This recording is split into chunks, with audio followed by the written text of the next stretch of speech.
I was sweeping sawdust when my brother decided I'd lost my mind. The broom was older than both of my kids, the red bristles chewed down from a decade of splinters and winter salt. I liked the rhythm of it. Drag, lift, tap. The same way I liked the rhythm of a miter saw or a quiet morning coffee. Men like me make peace with repetition because repetition keeps the world from falling apart. Liam, Sean said, stepping over the threshold like he owned my shop. You can't keep doing this. He meant the sweeping. He meant the shop.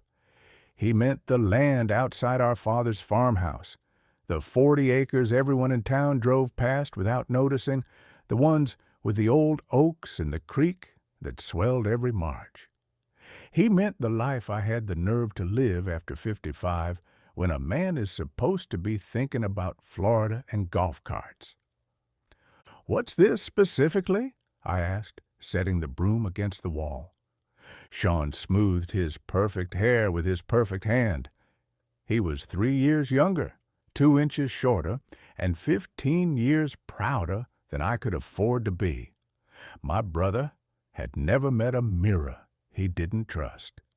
Living alone, running a shop by yourself, holding on to land you don't know how to use. He paused, letting pity wrinkle his perfect face. After Maeve died, you changed. He said my wife's name like a weapon wrapped in velvet. Everyone changes, I said. Grief does that. What do you need, Sean? Want, he corrected. Want, need. Words matter, Liam. He smiled the way salesmen smile before they say the number. There's an opportunity. A real one. Pitchford Tech is scouting sites for a new distribution campus, hundreds of jobs. The county will rezone the corridor if a developer assembles enough parcels. Your 40 site right where they need the turn radius. And you're the developer, I said. Me and partners, he said. You get a payday, the town gets growth, the county gets tax base, everybody wins. Everybody? I asked. Or you? His smile thinned. Don't be dramatic. I looked past him through the open door. Sunlight laid a white stripe across the dusty concrete. My dad had poured that slab in 1978 with his best friend, Patty. They'd scratched their initials in the corner before the mud cured, 2 letters that looked like boys who still believed they had time. PD plus J.O., my father Patrick, his partner, John O'Rourke. The shop had outlived them both. Men die. Floors remember. What's your price? I asked. He told me. It was generous to anyone who didn't know what the land was about to become. It was insulting to anyone who did. Pass, I said. Sean blinked. He wasn't used to no. He was used to people asking how high. Are you sure? He asked lightly. You could fix up the house. Travel. Buy that new truck you pretend you don't want. I like my truck, I said.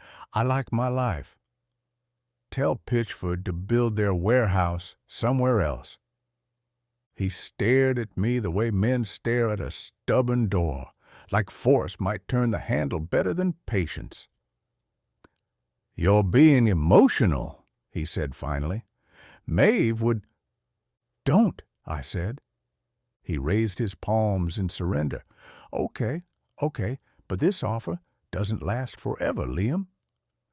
They never do, I said. That's how bad offers look expensive.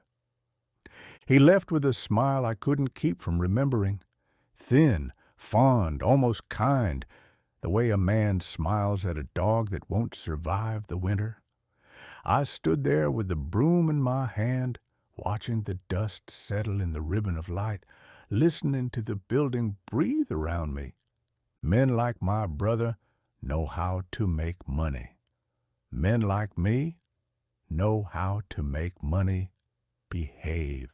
A week later, My son Connor stopped by with a grocery bag and a carefully neutral expression. He hugged me too long, the way people do when they're about to steal from you and feel bad about it. "Still sweeping," he said, glancing at the broom like it might confess something. "Still sweeping," I said. "Coffee's on." He made small talk about the Celtics and the gas prices, then let the silence fill in the outlines of the speech he'd rehearsed on the drive over. "Dad," he said, "have you thought about downsizing?" "No." He looked into his mug. "We worry about you out here. The stairs, your heart, the winters." "My heart's fine," I said. "The stairs aren't out to get me. The winters are just winters." He didn't smile. He took a folded paper from his jacket pocket and smoothed it on the table. Uncle Sean found an attorney. "Just to help.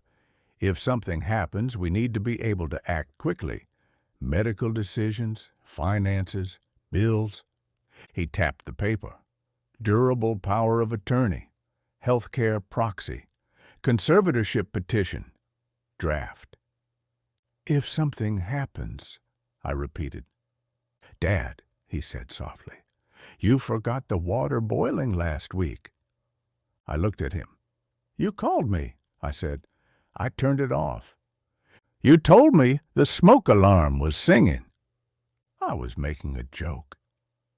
"We worry," he said, "about the land, about the house, about you getting taken advantage of." I felt the breath leave my chest, slow and measured, the way it does when you realize a man you love is about to become a man you don't recognize. "Who filled your head?" I asked. He didn't answer. He didn't need to. "Your uncle thinks I'm incompetent," I said. "He thinks you're grieving and stubborn," Connor said. "He thinks he can help. He thinks he can own what Dad built without dirtying his shoes," I said. "He thinks he's the first man to learn that paper is easier to push than stone." "Just sign them," my son said, "so I can help you. I'm your son." "You are," I said. "So listen careful. You'll get everything your mother and I built when I let go of it. I'm not dead yet." He closed his eyes. "It's just paper, Dad." "Paper is how men steal from the living with the permission of the living," I said. "Leave it on the table. I'll read it." He set the pen down like a bullet and left. I didn't touch the forms. I stood by the sink with my coffee and watched the cardinal beat his reflection against the kitchen window until he realized the glass was a lie. He stopped fighting and flew off toward the oaks.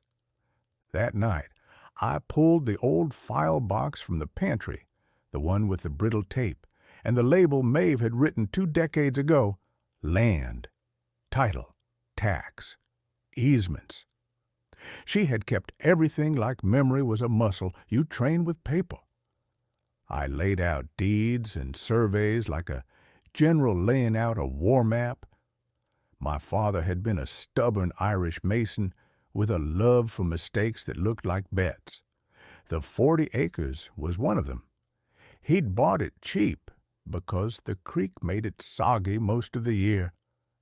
"Good land holds water," he'd said. "Bad money runs off." A thin folder held what I was looking for, a 1981 agreement called a deeded right-of-way, a gravel lane that crossed our southern edge and fed 3 other parcels. The right-of-way had language only men with forearms like rope understand. My father and his friend John had written it themselves, with the town clerk nodding along.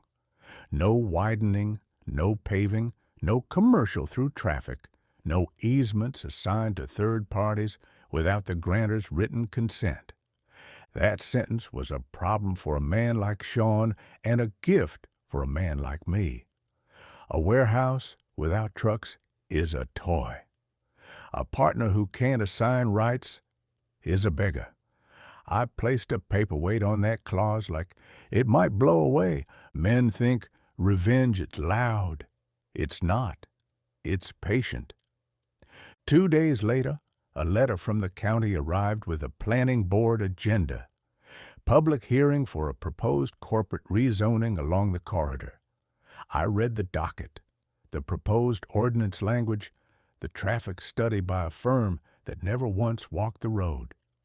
They'd written about vehicular flow, as if they'd never watched a school bus fold itself around a blind curve while a half-ton pickup preyed on the yellow line. I made notes in the margins. I mapped turning radii with a pencil and a string. I called a civil engineer I trusted and asked him to teach me how to speak fluent bureaucrat. Then I made a call I hadn't made in 15 years. "Rosa," I said when she picked up. "It's Liam O'Rourke." There was a breath and then a smile I could hear. "You old stone," she said. "How's your heart?" "Hungry," I said. "Yours?" "Sharp," she said. "What do you need?" Rosa had started as a town planner at 23 and quit government by 30 when she realized developers weren't the only people who sold their souls. She'd been running her own permitting consultancy ever since.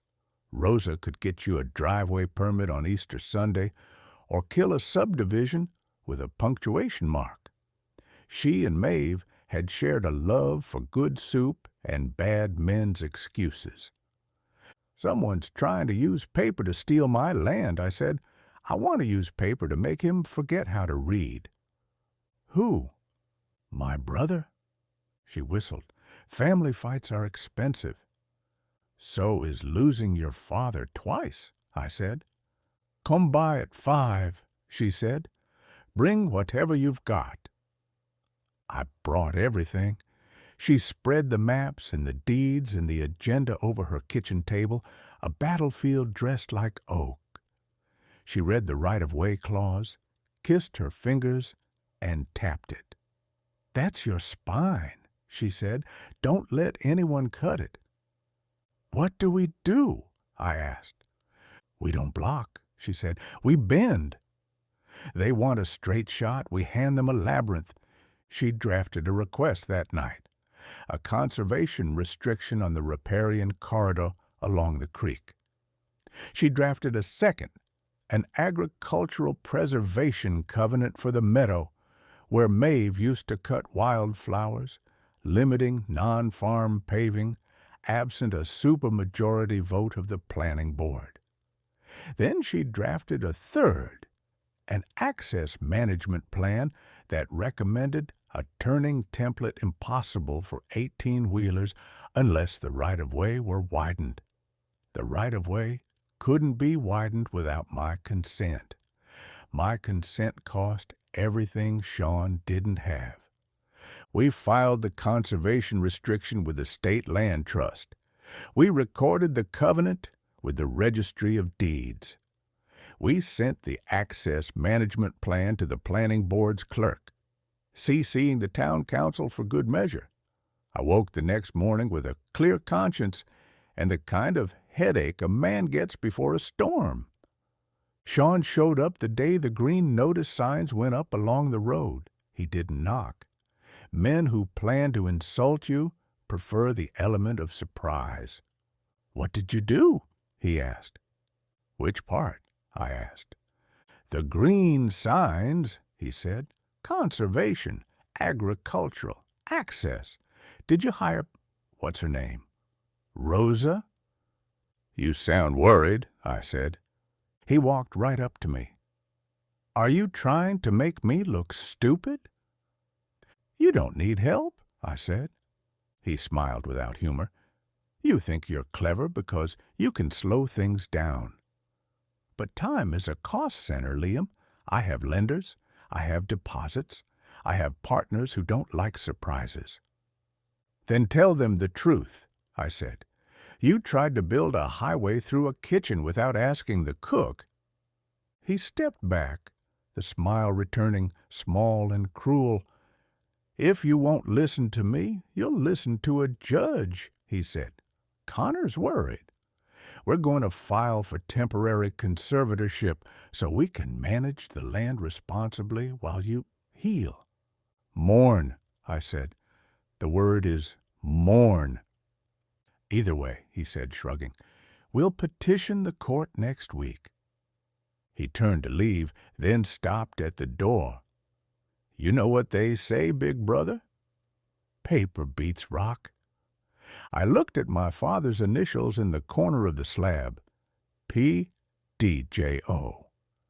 The concrete had cracked where winter always cracks pride, at the edges where nobody sweeps. "Not this rock," I said. After he left, I called Connor. He didn't pick up. I left a message anyway. "Son," I said, "you can bring whatever papers you like. I'm going to bring history. I didn't sleep much that week. I wrote letters to neighbors, the old families who still believed a man's handshake should be heavier than his ring. I explained the rezoning, the trucks, the way noise grows a second voice at 2 in the morning. I talked to the school bus drivers. I talked to the volunteer fire chief, who remembered every accident like his palms remembered every scar. I talked to a quiet widow whose porch sat 12 feet from the right-of-way, the same widow who used to hand my daughter wildflowers through the fence. I asked her what she was most afraid of. "Forgetting," she said, "that this was always a quiet place." On the night of the hearing, the town hall filled an hour early. Suits sat in the front row with chatter that sounded like plans. Farmers leaned against the back wall with silence that sounded like blood. I took a seat in the middle with Rosa, who wore a blue scarf and a look that promised trouble. My brother took a seat with his partners and gave me another smile shaped like pity. The planning board chair, a woman with sensible glasses and kind eyes, called the meeting to order. The developer's lawyer made his presentation with pretty slides and verbs that apologize for themselves, activate, revitalize, reimagine. Then they called for comments. I stood up and walked to the microphone, a thing I've always hated because it makes honest men sound like liars and liars sound like priests. I cleared my throat and kept my voice level. "My name is Liam O'Rourke," I said. "I own the 40 acres at the heart of this request." My father bought that land when the only thing more valuable than land was daughters. He left it to me with 3 instructions: keep the creek clean, keep the meadow open, and keep the right-of-way narrow. A murmur went through the room. I held up a paper. "This is the right-of-way grant," I said. "Recorded in 1981. No widening, no paving, no commercial through traffic, no assignment without the grantor's consent. That language is a wall and a promise. I'm not moving it to suit a company that just learned our name." The chair leaned forward. "Mr. O'Rourke," she said, "are you opposed to all development?" "No," I said. "I built houses for 30 years. Development built my daughter's school and my wife's hospice and this hall. But development that burns the past to warm the future is just arson with better fonts." A laugh broke through the back and died quickly. "I've filed a conservation restriction on the creek," I continued. "I've recorded an ag covenant on the meadow. I've submitted an access plan that conforms to your own design standards. If the applicant can design a campus that respects those constraints, I'll consider it like a neighbor. If they can't, then they should learn something every carpenter knows. Sometimes the board is the length it is." I stepped back. The chair thanked me. Rosa whispered, "Good." The widow from the porch spoke next, voice trembling, hand steady. A bus driver explained gear shifts like a professor explains poetry. The fire chief spoke like a man who keeps a bag packed. The suits in the front row learned what it feels like to listen to a town remember itself. Sean's lawyer responded with a smile about collaboration. He said the deed language was outdated. He said the public interest and economic development and regional competitiveness. He never said creek, meadow, bus, widow, or father. He said Mr. O'Rourke, then the petitioner, then the landowner, then the property. He never said Liam. The board voted to continue the hearing in 30 days, pending a redesign. The suits filtered out first, moving fast, phones all ready to ears. Sean walked by my chair without looking at me, without looking at anyone. "Paper beats rock," he'd said. He'd forgotten what paper does in the rain. The petition for temporary conservatorship arrived by sheriff the next morning. Connor's signature walked the bottom like a lie that hates its shoes. I read it twice, then poured coffee and walked to the shop. I set the petition on the bench and stared at the words until they blurred. I wasn't angry. Anger is for men surprised by the nature of wolves. I was curious. Curiosity sharpens. By noon, Rosa had scheduled a hearing. By 2, she'd assembled a team. A doctor who actually knew me, a CPA who'd filed my returns for 20 years, and Maeve's sister Eileen, who could skin a man with a recipe card. She also called a title attorney, who owed her 3 favors, and a judge's clerk, who owed her 4.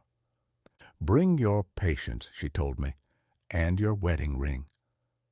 "It's been 3 years," I said softly. "I know," she said gently. "Bring it anyway." The courthouse smelled the way courthouses always smell: paper, coffee, and the ghosts of stubborn men. We sat at the petitioner's table like the wrong kind of family portrait. Sean looked crisp. Connor looked sick. His wife Jenna watched me like I was a fire she didn't start. Rosa whispered, "Let them go first." Their attorney spoke for 10 minutes about decline and forgetfulness. He mentioned the boiling pot. He mentioned unpaid invoices I deliberately left unpaid to annoy a supplier who shipped me bowed stock. He mentioned lockdown loneliness like it was a diagnosis. He mentioned the town hearing as evidence of combative behavior. "Mr. O'Rourke is vulnerable," he concluded. "His brother and son seek only to protect him and the community." The judge turned to me. "Mr. O'Rourke?" I stood. "Your Honor," I said, "my wife died 3 years ago and left me with everything that mattered. I have not forgotten a pot. I have not confused a day. I have not declared war on an ambulance with trucks." A small smile tugged at the corner of the judge's mouth, then vanished. "Evidence?" he asked. Rosa stood. She introduced the doctor who testified that grief is not incompetence. She introduced my CPA, who testified to 20 years of meticulous records with a single late payment, the bowed stock. She introduced Eileen, who testified that I'd been paying her cell bill since 2009 because she refuses to switch from a plan that says minutes. The courtroom laughed and then fell quiet. "Anything else?" the judge asked. Rosa lifted a small box and set it on counsel table. She opened it and held up my wedding ring. "Your Honor," she said, "Mr. O'Rourke takes this ring off to plain boards because metal and blades don't forgive. He keeps it in that box every day between 8 and 6, and puts it back on every night at the sink. He forgot to put it on 3 days last July and remembered by noon each time. This is not a man forgetting who he is. The judge's face softened for the first time. He looked at me. Mr. O'Rourke, what happens to your land if I grant this petition? My son and brother sell it to men who don't know our creek has trout in May, I said. They pave the meadow my wife photographed every spring. They widen the lane my father promised would stay skinny. Then they tell the town they did it for their own good. And if I deny? He asked. Then they learn to design with a bend, I said. He sat back, quiet, for a long time. Petition denied, he said finally. No evidence of incapacity. Parties are directed to settle family disputes at a table, not in my docket. Mr. O'Rourke, consider appointing a trusted agent for emergencies to spare us all future theatrics. Already done, Your Honor, Rosa said, handing up a limited power of attorney naming, of all people, Eileen, because no one is more terrifying than a woman with a wooden spoon and a rule book. Outside on the courthouse steps, Connor stopped me. His eyes were wet. Dad, he said, I'm sorry. Are you? I asked. I thought, Uncle Sean said, he said you were hurting and angry and might do something foolish with the land. I am hurting, I said. I am angry. But the foolish thing was believing a man who profits from a problem he insists you have. I thought I was protecting you, he whispered. You were protecting your uncle's timeline, I said. There's a difference.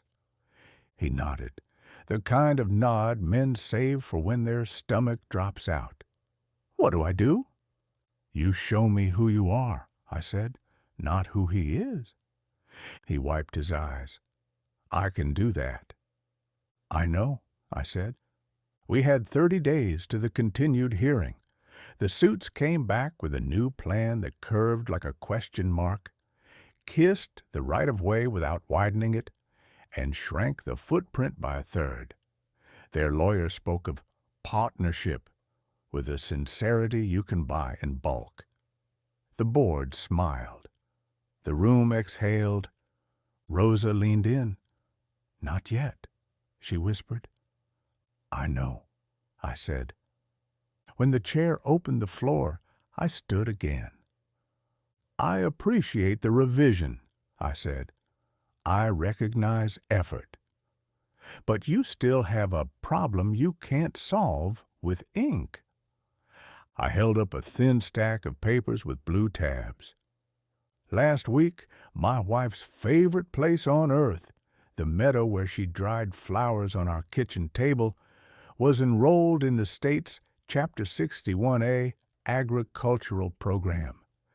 That gives me tax benefits to keep it open and gives this town a right of first refusal if I ever sell for development. If I sell, the town can buy it at the offered price and keep it farm or field. If the town declines, I owe a rollback tax big enough to make your pro forma sweat. A murmur. The chair adjusted her glasses. The town council conferred with the planner.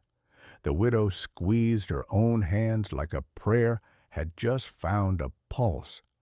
I also recorded a view easement along the ridge, I continued, donated to the land trust. It restricts structure heights to protect the sightline to the church steeple. It's a thing old towns care about when they remember who they are. I set the papers on the lectern. So design again, I said. But design with humility. Design as if you live here. Design like a man who sweeps sawdust because he likes the sound. I stepped back. The chair thanked me and looked at the developer. He looked at my brother. My brother stared at me with an expression I'd never seen. something that looked like understanding pressed thin by rage.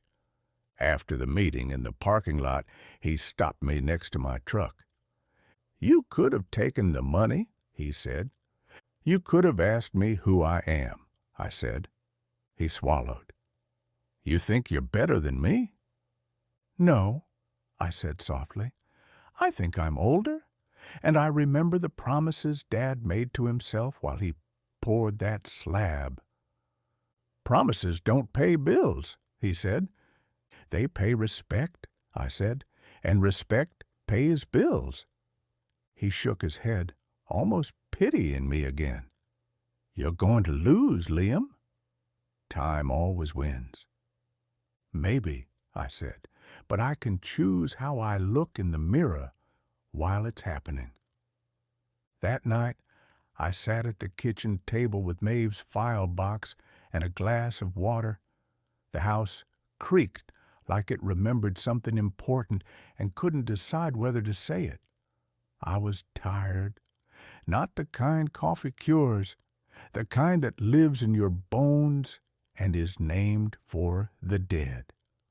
I wrote a letter to Connor. I told him where the keys were and where the hard things are kept. The safe, the passwords, the jokes you tell yourself when it's too quiet.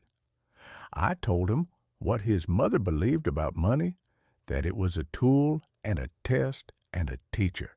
I told him what my father believed about land, that it was your body when your body stops behaving.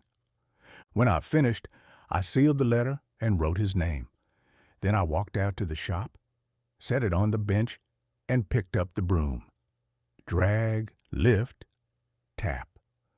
The moon laid a white stripe across the concrete, clean as a promise. They say paper beats rock. Maybe it does. But not when the rock reads the paper first. Part 2, The Bend. The third plan looked almost humble. They'd pulled the loading bays away from the creek, tucked a retention basin under a stand of scrub pines, and drew a pretty trail network on the side of the map, like flowers on a bruise. Rosa and I sat with the drawings between us like a marriage counselor sitting with two people who had learned to say "we" again without meaning it. "They listened," I said. "They heard," she corrected. "Listening is what you do before you change. Hearing is what you do before you strategize." "What's left?" I asked. "Leverage," she said, "and a lesson."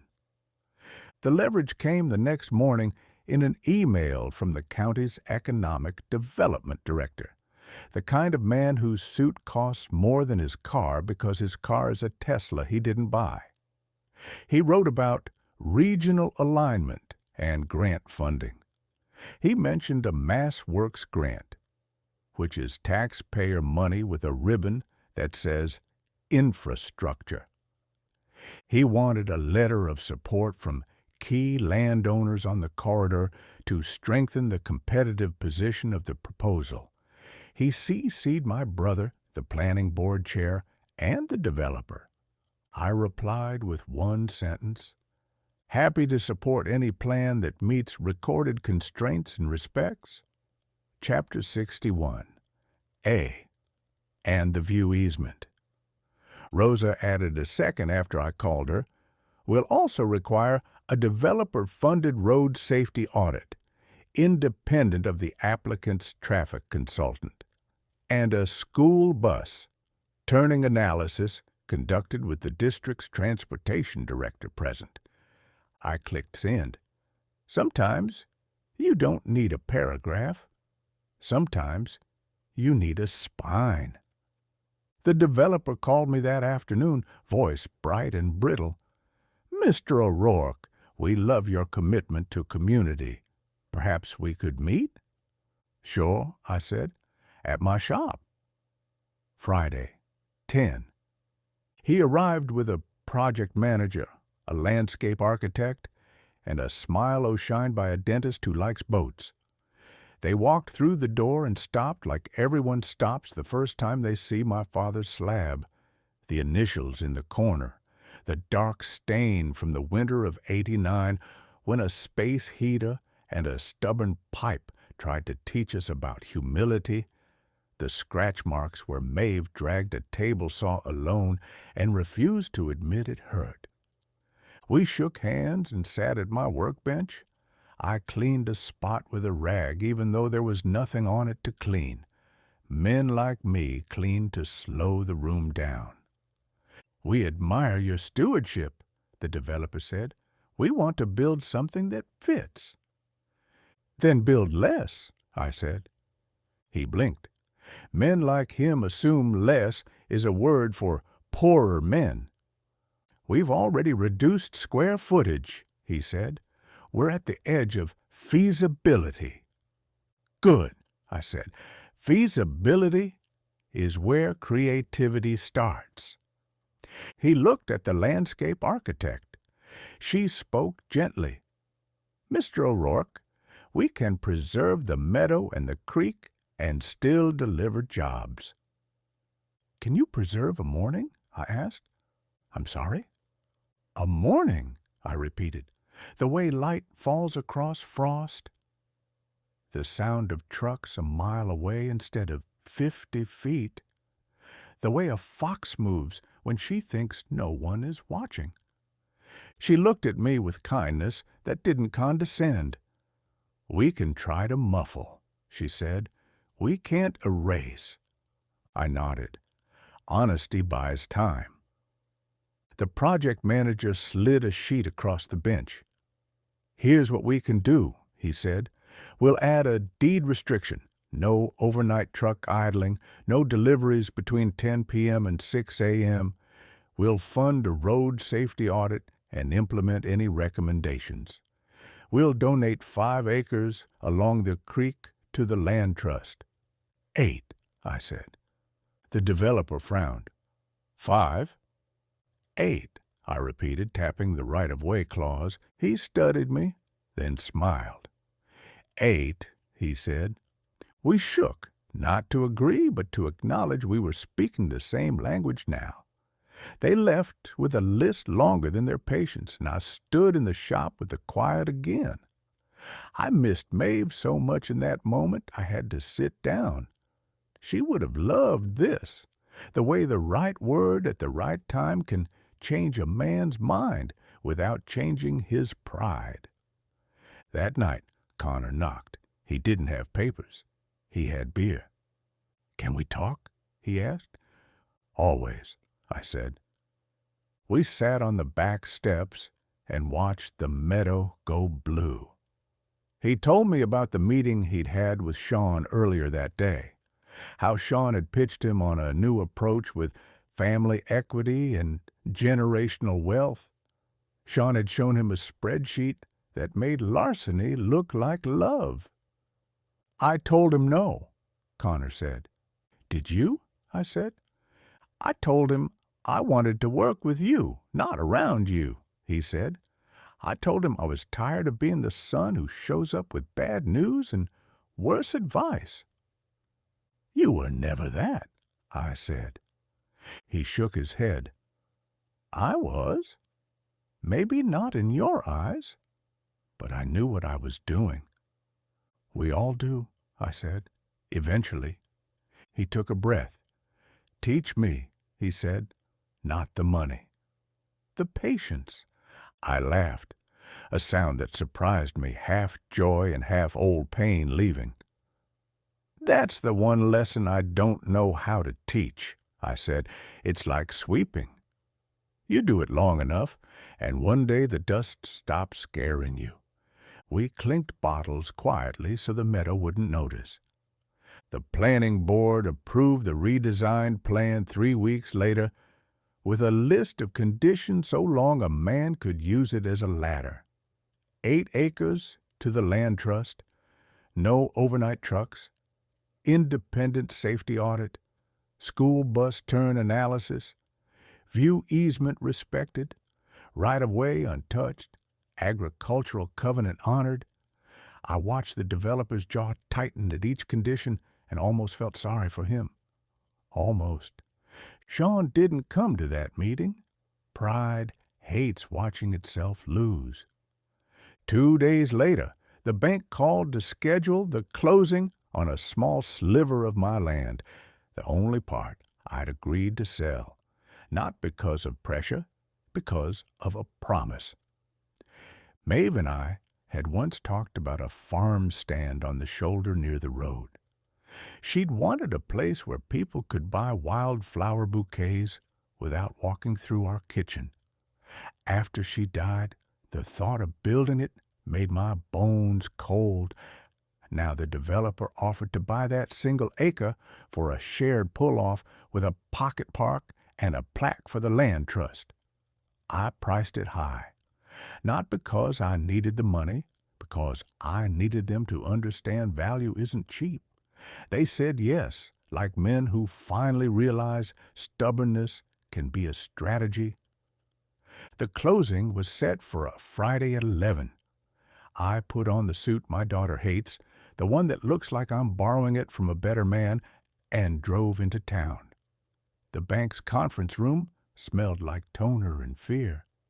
The developer sat at one end of the table with his attorney, his smile smaller now and somehow more respectable.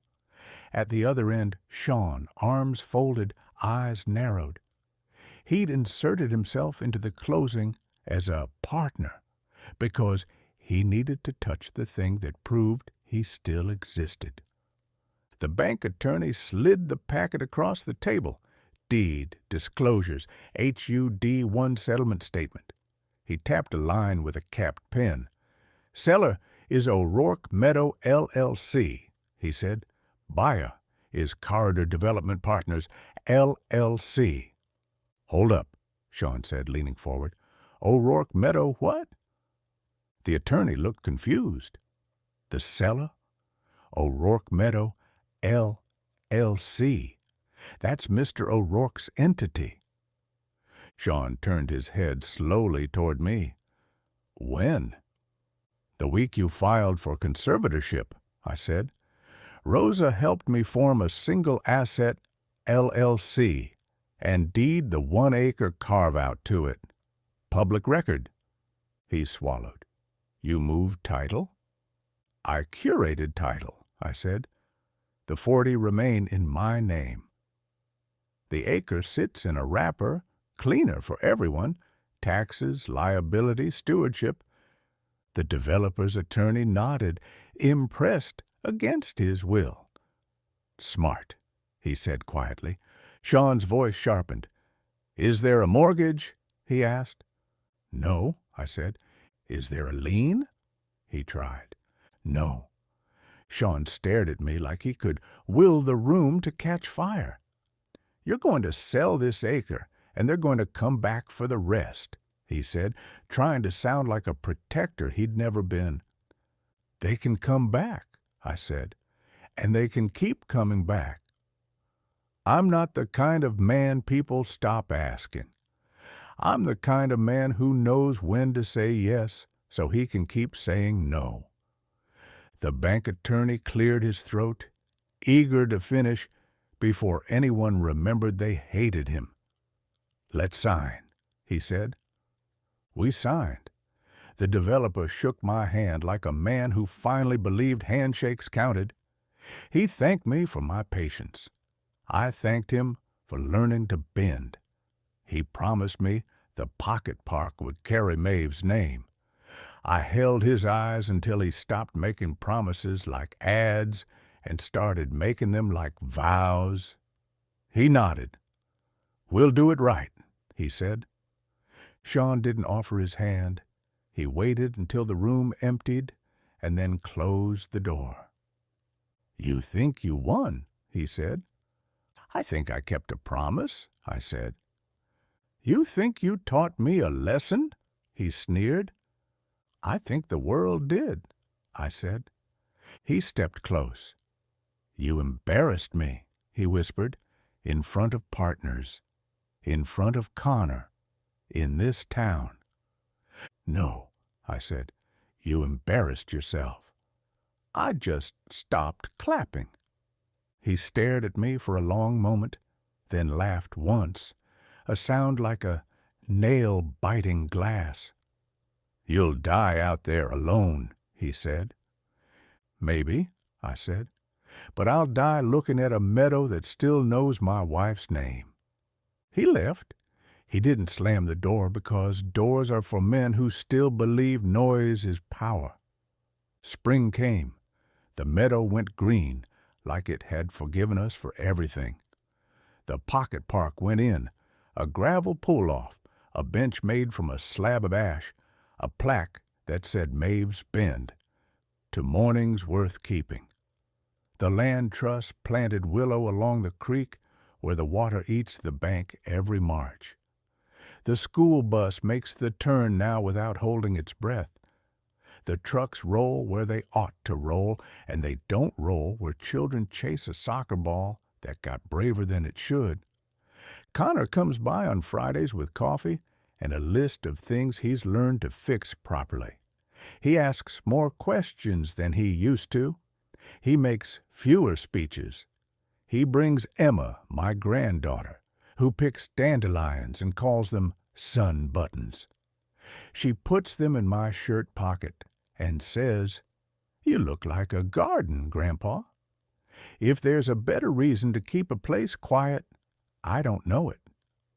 Sean moved 3 towns over to a condo that faces Jim. He tells people he created the corridor, and in a way, he did. Every antagonist is an architect. I don't think about him much anymore. When I do, I hope something softens in him before something hard does. On the 1-year anniversary of the closing, the developer called me. "We're holding an opening for the Trail Network," he said. "Would you say a few words?" "Words aren't my hobby," I said. "They're your talent," he said. I stood on the little platform they'd built by the bench and looked out at neighbors who had learned to nod at one another again. The widow stood with a thermos of tea like armor. The bus driver waved, and I waved back. The developer nodded from the shade, hands folded, pride tamed, but not humbled. Good enough. "I won't keep you," I said. "Here's what I know. Paper matters. So do slabs. Lawyers matter. So do widows. Trucks matter. So do foxes." I said a lot of no this year. I meant every one. But the only reason those no's worked is because the yes I finally said was bigger than a check. It was a yes to a bend. I touched the plaque with my knuckles like a man knocks on a door before he goes home. My wife used to say grief makes you choose what kind of quiet you want. "Lonely or kept," I said. "We kept this." I pointed to the meadow. "Thank you for not paving our mornings." People clapped. Not politely, like they meant it. That evening, after the crowd left, I sat on the bench alone with the creek small talk. I took off my ring and turned it in my fingers and put it back on. I thought about my father's initials and my wife's file box and my brother's thin smile and my son's thick apology. I swept the day's dust from my mind, drag, lift, tap. They say paper beats rock. Sometimes, when the rock is tired, when the rock thinks no one will ever read the paper, when the rock confuses noise with gravity. But this rock, the one my father poured, the one my wife named, the one my son finally stood on, it reads the paper first, then it holds. And that's the whole revenge, really. Not that my brother lost, not that the developer learned to bend, not even that the trucks make their noise where noise belongs. It's that a place worth keeping is still here to keep. Tomorrow morning, the fox will walk the edge of the meadow like she always does, tail high, heart sure. A bus will take a curve without a prayer. A little girl will pick a weed and call it the sun, and I'll sweep my shop with the door open and the world comin' in slow the way it should.